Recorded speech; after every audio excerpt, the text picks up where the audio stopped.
Oi, gente, tudo bem? Aqui é a doutora Patrícia Sanguita, eu sou médica infectologista e trabalho hoje também com medicina integrativa, associando as PICs, né? A minha linha de trabalho são as práticas integrativas, associada à minha prática clínica. Eu também sou professora de yoga, de Kundalini Yoga, há 7 anos e introduzo as práticas da meditação e posteriormente os conhecimentos de antroposofia e de florais desde o ano de 2013, mais ou menos, nos meus atendimentos. Hoje a minha prática clínica principalmente não tem pacientes de infectologia, são mais pacientes clínicos mesmo que requerem uma abordagem educadora em relação à sua saúde, né? Eu também tenho formação como health coaching, eu também trabalho com mentorias em saúde. Então, hoje, a maioria dos pacientes são pacientes também psiquiátricos, já que a demanda psiquiátrica é muito grande, mas no meu caso, eles vêm para aprenderem e para usarem as PICs, as práticas integrativas, também no seu dia a dia e ser uma associação ao tratamento pelo qual eles estão passando. Deixa eu ver se esqueci alguma coisa. Também trabalho com médicas, né? Tenho o programa Médicas Fora da Caixa e também faço mentorias para médicas. É um trabalho que eu venho realizando já há uns 3 anos, mais ou menos, porque muitas colegas começaram a me procurar por apresentarem também questões de saúde e por precisarem mesmo de uma mentoria em relação à sua saúde e, posteriormente, para que eu as ensinasse a usar as práticas integrativas no consultório, que foi o que eu aprendi e desenvolvi a partir dos meus próprios estudos mesmo, né, das minhas formações. Então, hoje, o que eu trago aqui no vídeo do YouTube para vocês, eu me apresentei primeiro, porque talvez você chegue aqui e ainda não me conhece, né? Não sei se você já é seguidor ou se você vai surgir aqui. Então, hoje a gente vai trazer um estudo científico e a gente vai falar um pouco sobre as práticas integrativas e complementares, os pilares e a sustentabilidade delas, tá bom? Então, vamos lá. Eu vou diminuir um pouquinho meu rosto aqui, senão a gente não vai conseguir ver os slides. E eu trouxe esse modelo de usar os slides justamente por ser um estudo científico, para que eu não esqueça dados, para que eu acho que fica mais organizado dessa maneira, certo? Então, a gente vai falar aqui, quando a gente fala em práticas integrativas, a gente fala nas terapias mente-corpo, né? Que são essas terapias voltadas para o bem-estar físico, mental, emocional e espiritual do ser humano. E, segundo os nossos estudos em relação a essas práticas, mais recentemente os estudos de física quântica que validam, né, o uso milenar e efetivo dessas práticas na vida dos profissionais de saúde e dos pacientes, o que a gente tem aí é que mentalmente e corporalmente nós temos várias interações. Então, os nossos estados humorais, nosso estado de humor, a forma como a gente vê o mundo, ou seja, as nossas crenças, o nosso nível de estresse ou de tranquilidade, o nosso nível de resiliência, a nossa capacidade de lidar com a vida e até aquilo que a gente pretende viver, que a gente deseja viver, tudo isso afeta, positivo ou negativamente, a nossa relação com o nosso corpo. Isso afeta várias funções do nosso corpo. Então, as terapias mente-corpo concentram-se nas interações corporais com a mente, cérebro e comportamento, de forma a aumentar a capacidade da mente de melhorar os sintomas e as funções do corpo. Então, é mais ou menos isso.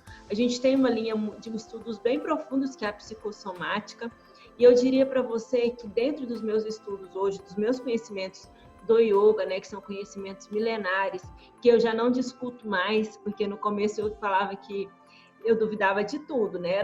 Me passavam alguns ensinamentos ali do yoga milenares, e eu questionava, mas por quê? Gente, não tem nada a ver isso.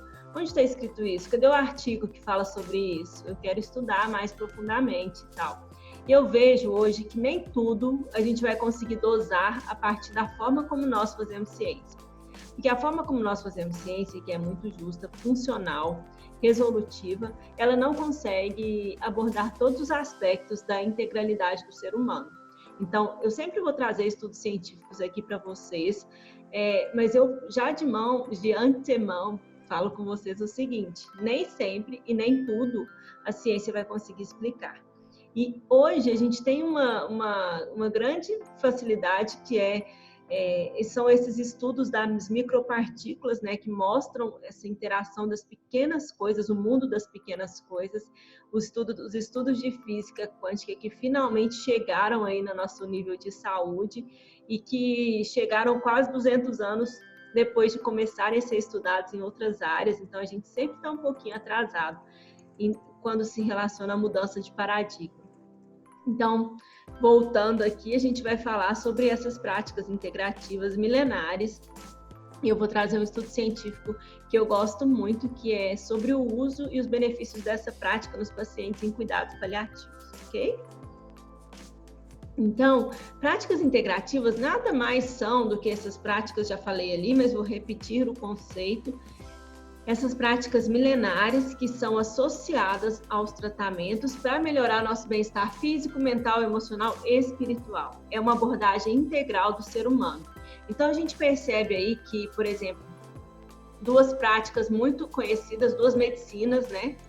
Muito conhecidas, a medicina chinesa e a medicina ayurvédica. Elas são focadas na promoção de saúde do ser humano, através da reestruturação da sua alimentação e da sua energia, né, do seu campo eletromagnético. Então, essas medicinas antigas, a medicina chinesa e a medicina ayurvédica, que são focadas na promoção de saúde, na reestruturação do campo eletromagnético, através de uma identificação e melhoria dos sentimentos e pensamentos do paciente, dos ajustes mesmo metabólicos a partir da alimentação, a partir do autoconhecimento, a partir da espiritualidade.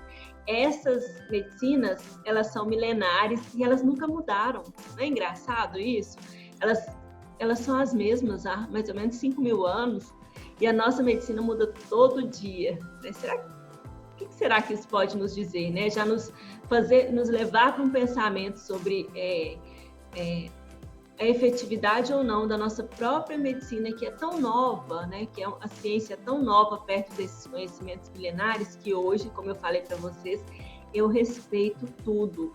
Eu questiono algumas coisas, mas eu respeito porque eu acredito que dentro da sabedoria milenar existem algumas coisas que a gente ainda não conhece e que a gente só vai conhecer experimentando.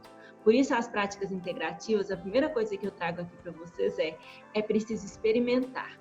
Porque, por isso que justamente a gente traz, quando a gente consegue fazer estudos nesse sentido, são estudos que mostram, através dos relatos dos pacientes, de alterações, de mudanças de alterações nos exames, a experiência mesmo, a efetividade do processo.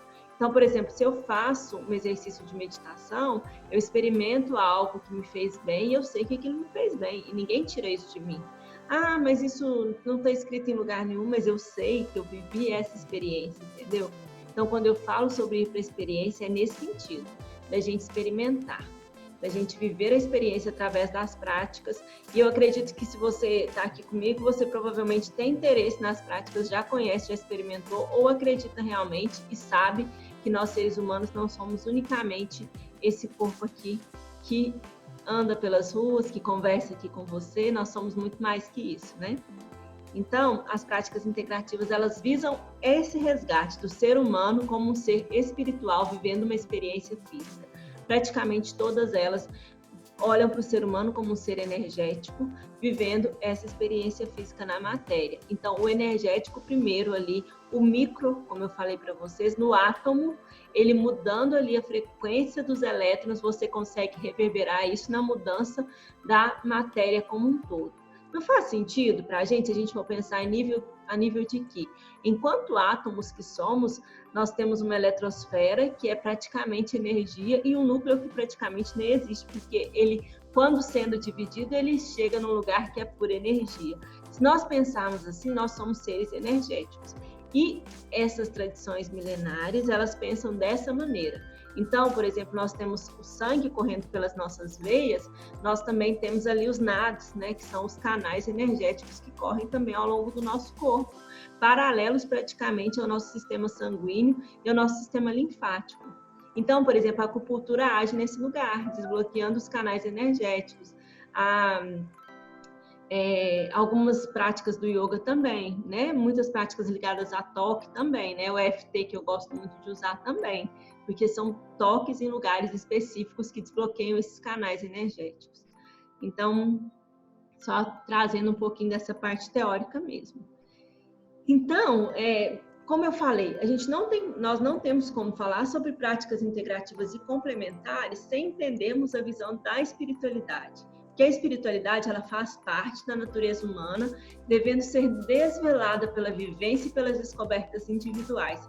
Ela é diferente para cada indivíduo, podendo aparecer com um propósito de vida, uma conexão com uma força ou algo maior, autoconhecimento, entre outras formas. Isso aqui é uma visão científica sobre espiritualidade, que eu gosto muito, porque é isso mesmo, a espiritualidade ela faz parte da natureza humana. Por que nós temos ainda esse paradigma tão forte de dissociar a nossa conexão com a espiritualidade, as nossas práticas de espiritualidade da nossa saúde e da saúde das pessoas que nós atendemos? Isso não está dissociado. Eu estou aqui para fazer esse caminho de volta mesmo, para fazer vocês olharem para a espiritualidade como algo muito maior e diferente de religiosidade. Enquanto religiosidade, a pessoa pode ter a religião que ela quiser. A religião é só um caminho que a leva à sua espiritualidade, que é o seu contato com você mesmo, com essa força maior, na medicina chinesa eles chamam de mente superior, né? Dentro das tradições indianas, que é de onde eu venho, da Kundalini Yoga, a gente simplesmente chama de Deus, por que não, né? De universo, a gente usa muito esse termo também, porque o universo é o todo. E também a espiritualidade pode ser simplesmente um caminho do seu propósito de vida, a sua conexão com você e com essa força maior se dar, vivendo ali, por exemplo, servindo, atendendo as pessoas, fazendo isso, fazendo aquilo. Essa é a sua espiritualidade, essa é a sua conexão, entenderam? Então vamos continuar, né?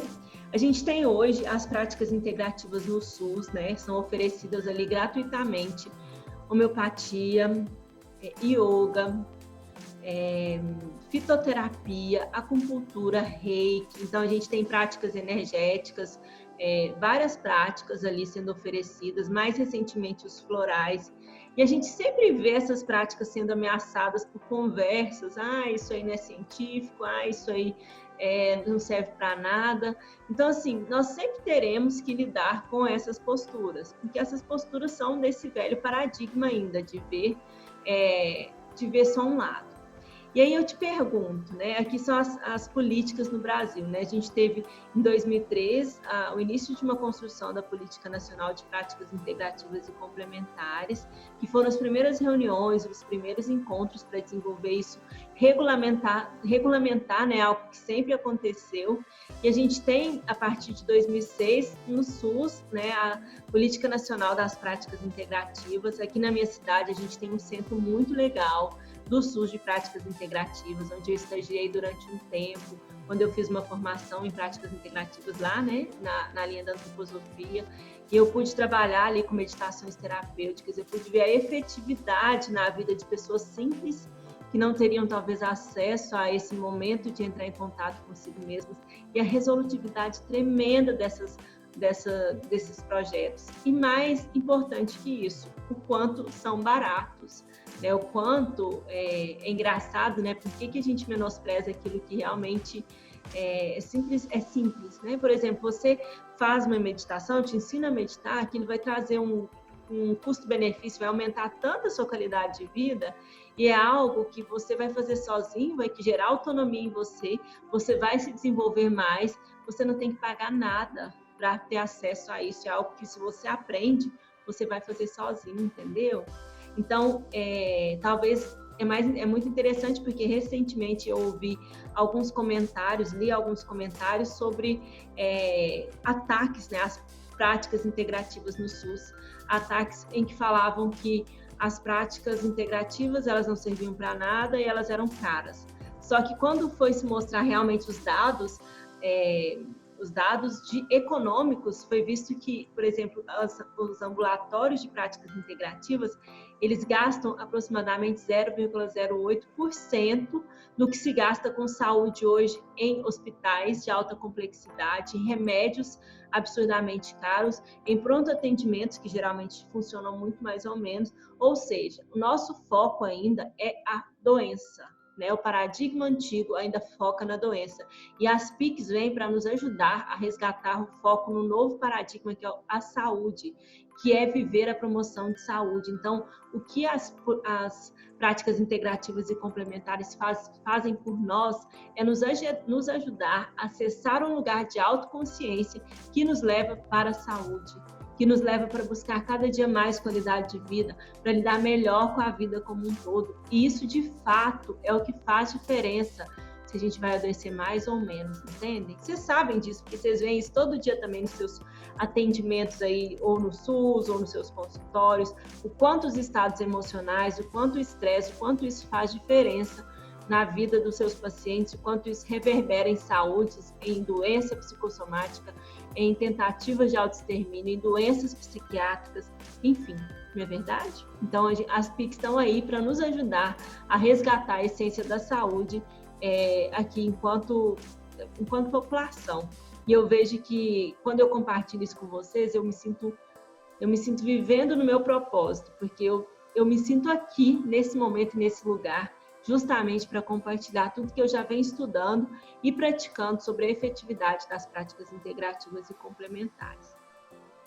Então, o que é esse artigo que eu trouxe aqui para vocês, né? Eu vou passar aqui, depois eu volto. Acho que não, esse aqui é um artigo de São Paulo, não, do Brasil, né? Que eu usei também em comparação com o outro. Esse aqui é um artigo que também fala das práticas integrativas em cuidados paliativos, e aqui foi feita uma revisão entre 2011 e 2012. E aí, das instituições brasileiras que faziam cuidados paliativos, 25% delas usavam as práticas integrativas e complementares. Dessas, 57% estavam em São Paulo, seguidas pela Bahia, Rio de Janeiro, Espírito Santo e Alagoas. Então, a gente tem aí, nessas 25%, 100% usavam a musicoterapia, 67% acupuntura ou massagens, 50% usavam o reiki, 33% visualizações, e meditação, yoga, fitoterapia e cromoterapia ficaram com o restante aí da porcentagem, que usavam-se menos, né? Então, musicoterapia imperou, o reiki também, né? Que são usados aqui já nos nossos serviços de cuidados paliativos. Então, eu trouxe esse artigo aqui porque eu gosto tanto dele, gente. Eu usei, ele é um artigo de 2017. Eu usei no final de 2017 para uma palestra que eu fiz num congresso, num simpósio de práticas integrativas associadas aos cuidados paliativos. E aí eu pude encontrar esse artigo aqui, que é um artigo indiano, né? Mas ele traz um resumo bem legal das práticas. Ele é um artigo grande, se vocês quiserem pegar para ler. Ele fala de todas as práticas, especifica mais ou menos quais são e como elas são usadas. E foi isso que eu achei mais interessante.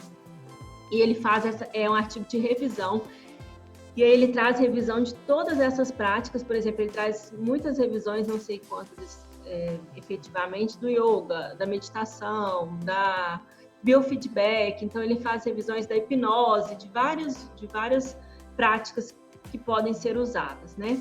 E aqui, deixa eu tirar meu rostinho aqui. Bom, e aqui que eu achei mais interessante é a forma como ele classificou as práticas integrativas, né? Aqui ele classificou as principais práticas integrativas.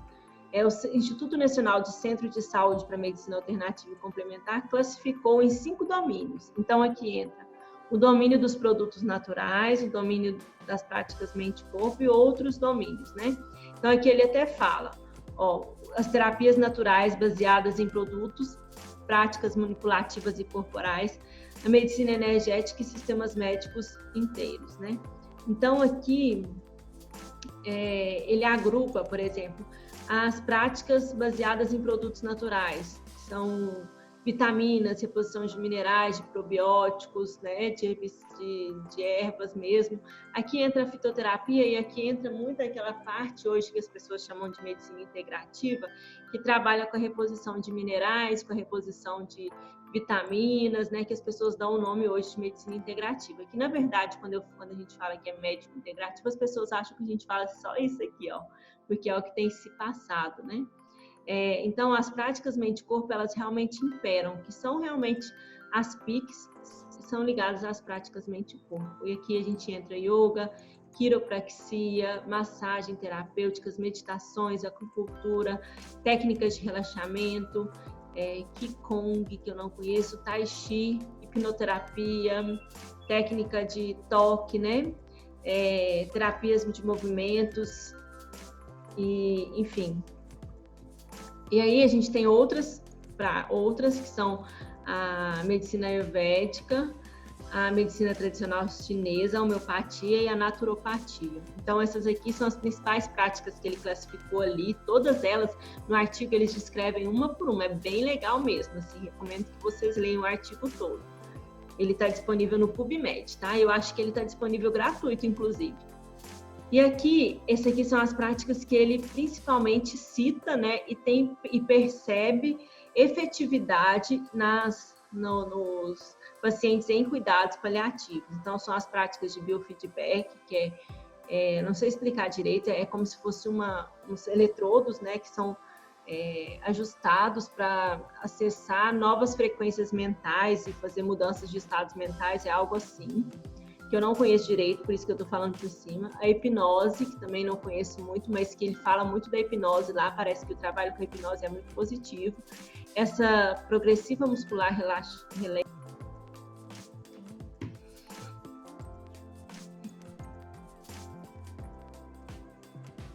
Bom, voltei aqui, né? Deu uma panezinha. Deixa-me voltar. Onde eu estava.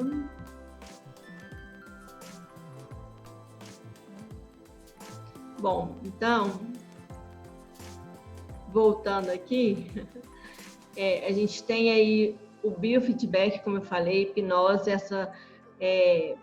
relaxamento muscular progressivo, a musicoterapia, a yoga, o tai chi, né, e as meditações mindfulness e as visualizações guiadas, como descritos ali principalmente. Dessas, eu trouxe para vocês as que eu tenho mais, as que eu utilizo e conheço mais, né? A visualização guiada, que é uma técnica psicoterapêutica na qual a pessoa cria imagens para visualizar os resultados desejados. Ela é definida como qualquer uma das várias técnicas, com sugestões verbais mesmo, que a pessoa vai visualizar e criar uma imagem na sua mente para obter uma resposta física desejada, por exemplo, redução do estresse, da ansiedade, da dor. É algo que eu trabalho muito e que eu gosto muito de trabalhar com visualizações.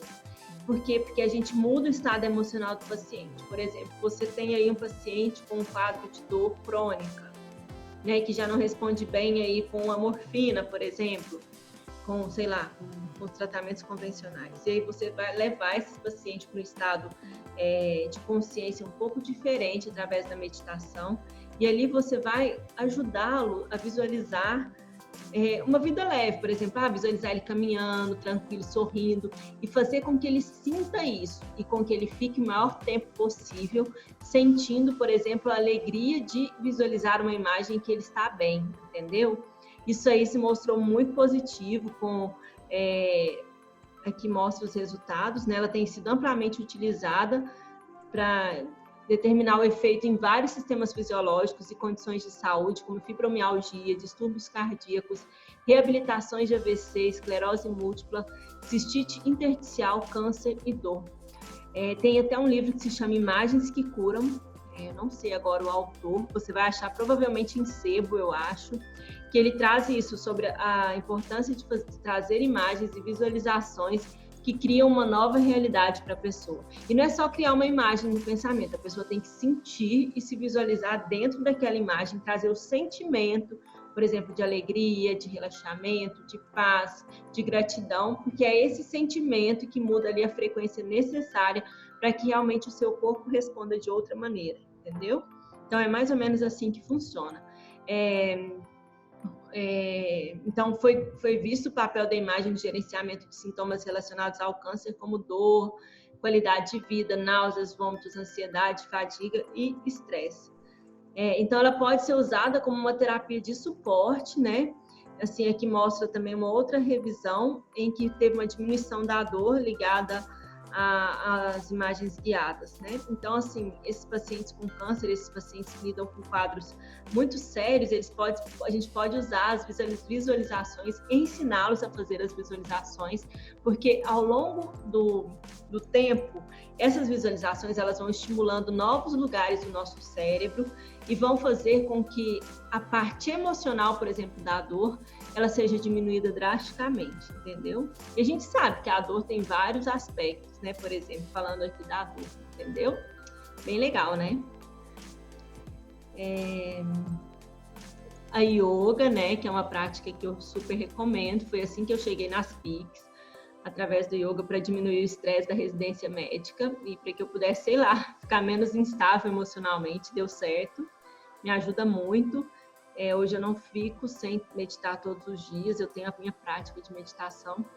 Então, a yoga ela tem sido amplamente utilizada por indivíduos saudáveis, né, como uma prática de bem-estar, de melhoria de vida, e doentes também, para aliviar estresse, melhorar a flexibilidade, aumentar o relaxamento e a força muscular. Ela não é só corporal, viu, gente? Existe muito esse mito de que a yoga é só ficar ali sem roupa, só de roupinha grudadinha, fazendo posturas difíceis. Não, o yoga é muito mais que isso. É realmente entrar em contato com o nosso bem-estar através do corpo. E todas aquelas posturas, elas têm um fim. Dentro do Kundalini Yoga, que é a minha linha, a gente não foca nas posturas, as posturas são importantes, mas a gente foca nos desafios que as posturas nos trazem. Então, as posturas são importantes? São, mas a gente trabalha também com os pranayamas, que são as respirações, com os mantras e com as meditações. Então, a postura, ela define e ajuda muito, mas ela é associada a todos essas outras práticas juntas. Então, a maioria dos estudos sobre o papel do yoga foi no gerenciamento do estresse. A maioria dos que a gente tem foi no câncer de mama, né? Então, o yoga tem efeitos muito benéficos a curto prazo para ansiedade, depressão, fadiga e estresse percebido. E na qualidade de vida e bem-estar. Então, também foi percebido efeitos para angústias, para problemas de saúde e sono físico. Mas, assim, aqui até sugere que precisa de mais investigações ligadas ao yoga. Né? A gente tem muitos artigos que mostram esses mesmos benefícios. E aqui, com relação a mindfulness, que é a prática da meditação, que é algo que eu uso também. Deixa eu achar. Então, a história aqui, né, ela foi iniciada na Clínica de Redução de Estresse no Centro Médico da Universidade de Massachusetts, em 1979. É baseada no princípio da consciência do momento presente, que permite prestar atenção apenas ao momento presente e não julgar as novas situações que surgem no momento seguinte.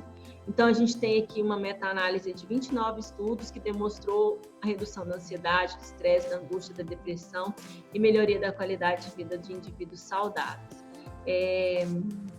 Em outra meta-análise, que diversas populações clínicas, a gente viu ansiedade, depressão, dor, câncer, distúrbios cardiovasculares, foi retratado um efeito estatisticamente significativo médio na saúde física e mental da população estudada.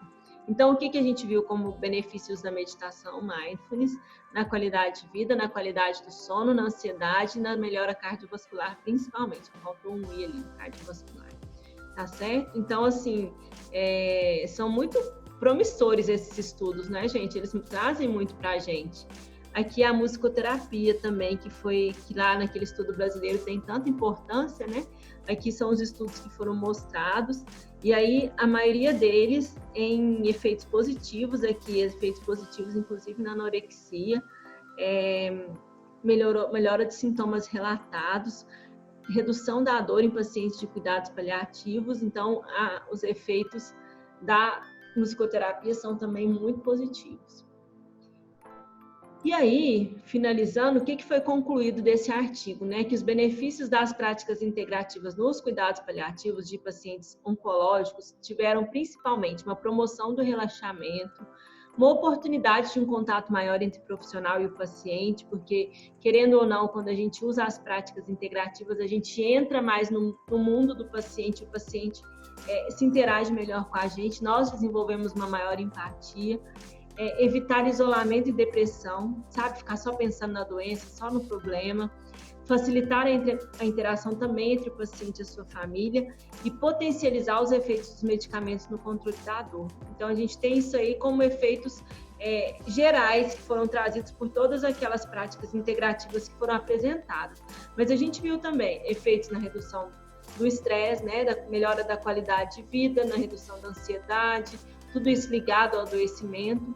Então, o que eu trago aqui para vocês agora, a gente já está terminando, é que a gente tem muito mais benefícios em usar as práticas integrativas do que em não usar.